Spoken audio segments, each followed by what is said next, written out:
I love having my family around. I like nice holidays. I like to have a good, comfortable house. But especially what I like is to have people around me that give me love and stability. That's my treat. And my family, especially my wife, my kids, my parents, my sister, and my friends, what they give me is that they treat me the best way, whether I'm first, bottom, whether I have won 9 in a row or lost 3 in a row. And that's a joy and a privilege. And that's my treat. In terms of injuries, you say you've been very unlucky in recent weeks, but I was looking at the stats from last season. I think you had 6 players who started 34 games or more, another 4 who made more than 30 appearances. Would you accept that perhaps you were lucky with injuries last season, and that's why this year is going to be such a challenge? Well, I don't know. I think it was a lot of work done in the right way, and what the staff and the way we have evolved a lot of the things internally to give the players the best possible and to build that robustness in the squad, it was great. I think this season we started very unluckily because with some injuries that you cannot control, and it's very difficult to do that. So we'll have to wait and see at the end of the season how well we've done, but certainly we'll put everything that we can to be availability-wise at least as good as last year.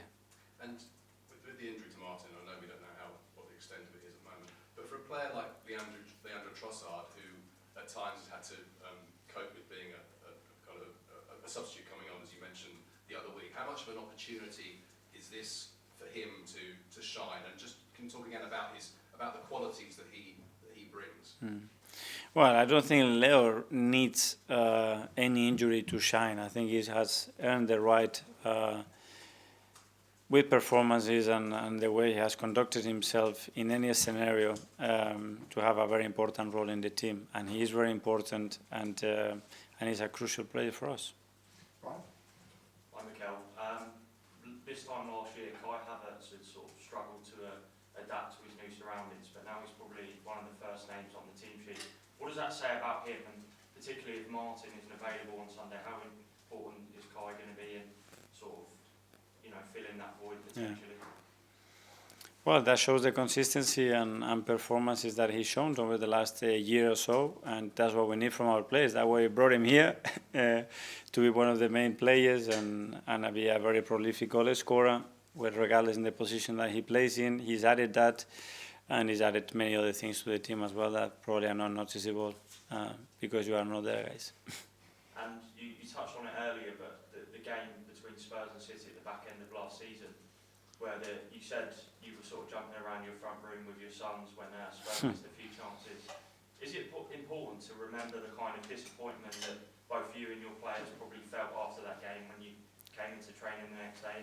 Can that be used as kind of motivation to ensure you get a big performance in this kind of match? Well, it certainly was an experience at the end. You have to reflect on did you try, did you do the best that you possibly could? And if that answer is yes, then somebody else was able to achieve it because they were superior or better or they had in the key moments what they needed and we didn't. You have to accept that. That's it.